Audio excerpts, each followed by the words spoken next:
Assalamualaikum warahmatullahi wabarakatuh. Saya Inaka Oriza Adriana, NIM 202203022226. Di sini saya akan mempresentasikan terkait mata kuliah Anatomi Fisiologi 2. Jika kita membicarakan mengenai anatomi fisiologi, di dalam tubuh kita ini banyak sekali sistem yang saling berkaitan. Di kesempatan kali ini, saya hanya akan menjelaskan 3 sistem yang bekerja di dalam tubuh kita. Ada sistem pencernaan, sistem kardiovaskular, dan sistem pernafasan.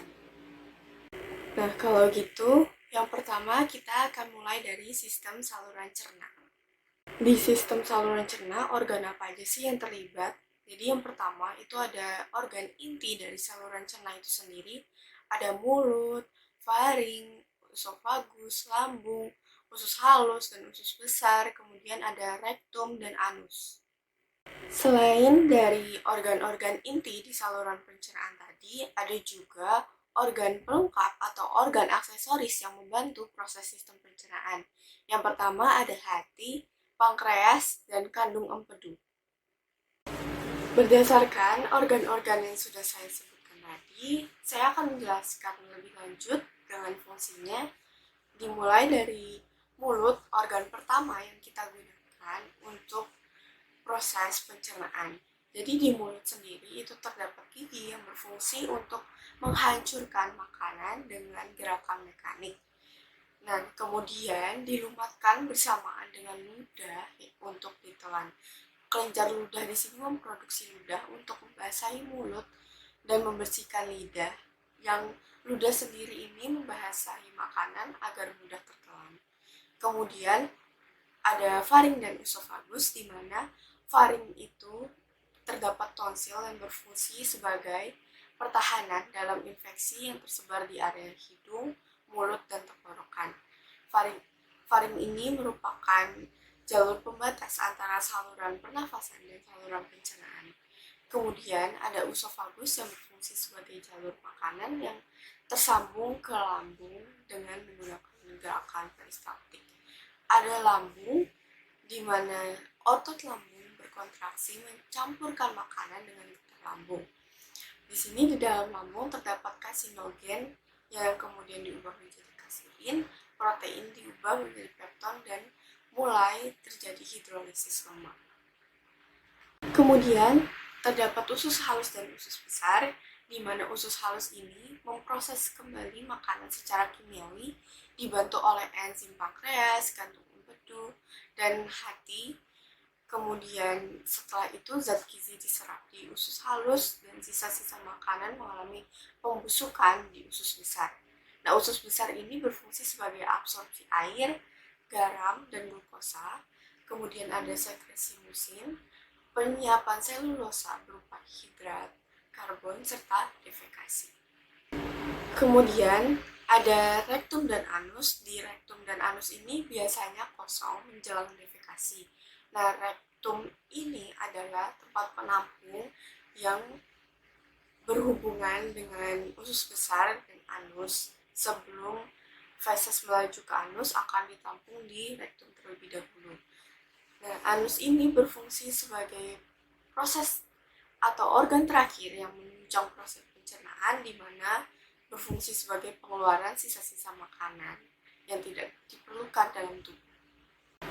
Kemudian ada hati yang berperan dalam produksi cairan empedu yang sebagai pembantu untuk proses pencernaan, kemudian berperan menyimpan energi untuk tubuh dalam bentuk glikogen dan mengubahnya menjadi glukosa ketika glukosa darah rendah.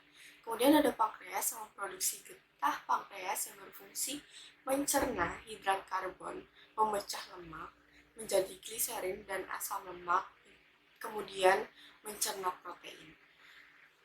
Dan ada juga kandung empedu yang diperlukan untuk pencernaan lemak yang diemulsikan dan membantu membuat makanan yang keluar dari lambung yang asam menjadi netral, kemudian berfungsi juga untuk mengurangi tegangan di permukaan usus.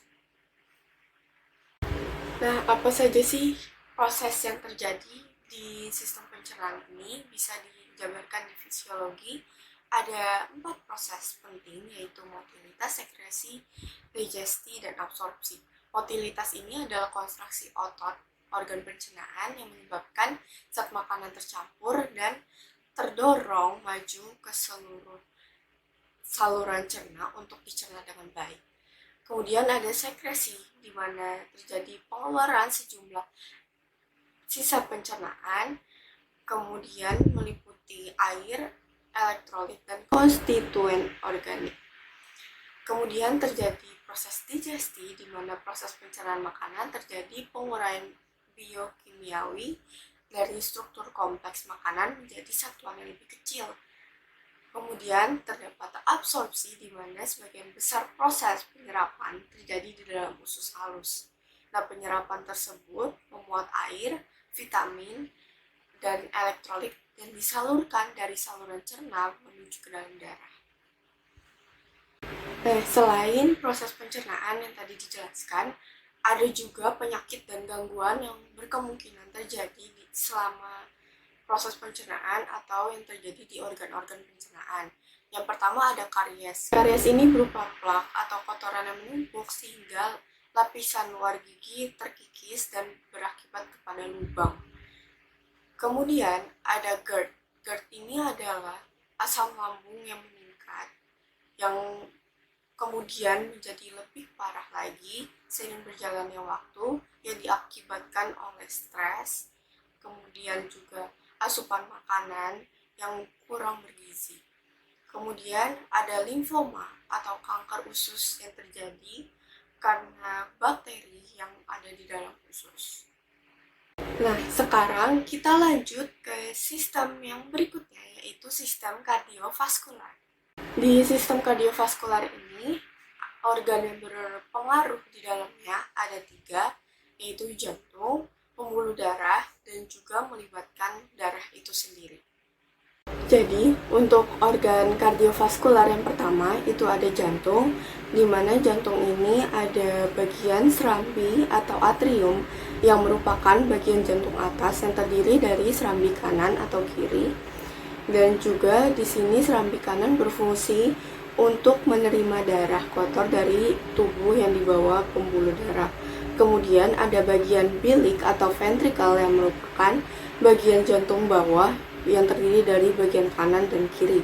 Bagian bilik kanan itu berfungsi untuk memompa darah kotor dari jantung ke paru-paru, sementara bagian bilik kiri yaitu berfungsi memompa darah bersih yang mengandung oksigen dari jantung ke seluruh tubuh. Organ yang berikutnya ada pembuluh darah, di mana pembuluh darah ada 5 tipe, yaitu pembuluh darah jantung, pembuluh darah aorta, pembuluh darah arteri, pembuluh darah arteriol, dan pembuluh darah kapiler. Di sini aorta itu bercabang menjadi arteri berukuran besar dan sedang yang berdinding tebal dengan jaringan elastis dan otot polos. Arteri ini terbagi menjadi arterior yang lebih kecil yang merupakan tempat resistensi terbesar terhadap aliran darah dan kemudian menjadi jaringan mikroskopis dari pembuluh yang sangat kecil yang disebut dengan kapiler yang dilapisi oleh satu lapisan sel endotel. Kemudian di vena itu berfungsi sebagai cadangan volume darah karena ketebalan dindingnya yang tipis dan kurangnya juga jaringan elastis. Selain itu, di pembuluh darah juga melibatkan saluran limfatik yang bertugas mentransfer cairan interstitial yang kembali ke aliran darah. Kapiler limfatik ini berkembang menjadi arteri yang semakin besar sampai memasuki saluran toraks yang mengalir ke vena toraks masif. Kemudian ada darah yang secara keseluruhan komponen darah ini terdiri dari 4 macam, yaitu plasma darah, sel darah merah, sel darah putih, dan trombosit. Darah ini secara garis besar berperan sebagai pembawa nutrisi, oksigen, hormon, dan antibodi ke seluruh tubuh.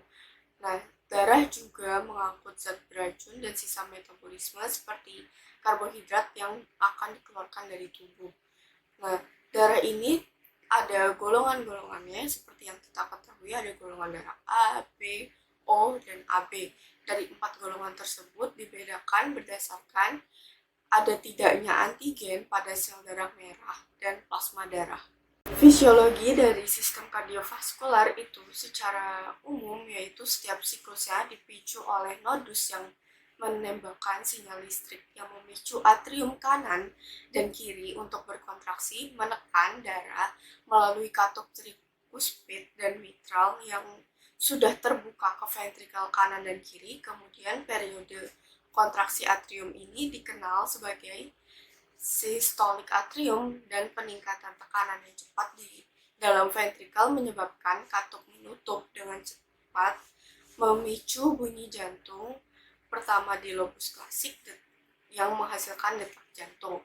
Nah, setelah itu beberapa saat ventrikel kembali rileks dan tekanan di arteri pulmonalis dan aorta ini lebih tinggi daripada ventrikel kanan dan kiri sehingga katup semilunar menutup dan memicu proses kardiovaskular yang kedua di dalam jantung sehingga menghasilkan detak jantung yang lebih cepat.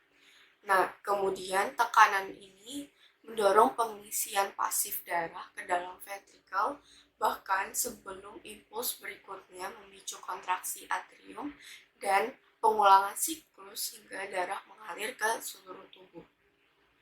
Nah, kemudian penyakit atau gangguan yang berkemungkinan terjadi di dalam sistem kardiovaskular yang pertama adalah kanker darah. Kanker darah ini merupakan penyakit yang bisa berupa genetik dan kelainan kromosom. Nah, penyakit ini itu bisa juga dipicu oleh faktor lingkungan, radiasi, sering terpapar bahan kimia, obat-obatan, bahkan dari infeksi virus. Kemudian ada stroke. Stroke ini adalah penyumbatan di pembuluh darah otak yang kemudian menghentikan beberapa fungsi tubuh atau anggota gerak yang mengakibatkan beberapa kekakuan dan mati rasa di beberapa daerah di dalam tubuh kita. Kemudian ada peripheral artery disease atau PAD yang biasa juga bisa disebut kram di bagian kaki yang ditandai dengan kurangnya aliran darah di kaki yang kemudian memicu rasa sakit yang sangat hebat di area kaki. Nah, sekarang kita akan masuk untuk ke bagian sistem pernafasan. Sistem pernafasan ini memiliki organ penting juga yang terdiri dari hidung, faring dan laring, trakea. Kemudian ada organ bronkus dan bronchiolus dan juga paru-paru. Nah, bronkus ini adalah cabang dari trakea yang terbagi menjadi dua yang mengarah ke paru-paru, sementara bronchiolus itu adalah cabang dari bronkus yang cabangnya lebih kecil yang berada di dalam paru-paru. Nah, dimulai dari hidung. Hidung adalah organ pertama yang bekerja di sistem pernafasan, di mana rongga hidung itu sangat penting karena fungsinya sebagai tempat masuk udara menuju ke tenggorokan. Kemudian di samping itu rongga hidung menjaga kelembapan suhu, tekanan udara. Di dalam rongga hidung juga terdapat selaput lendir dan bulu hidung silia yang mencegah kotoran masuk ke dalam rongga yang berikutnya. Kemudian ada organ faring dan laring, di mana faring ini adalah organ yang bertugas untuk menyalurkan udara dari hidung kemudian menuju ke trakea.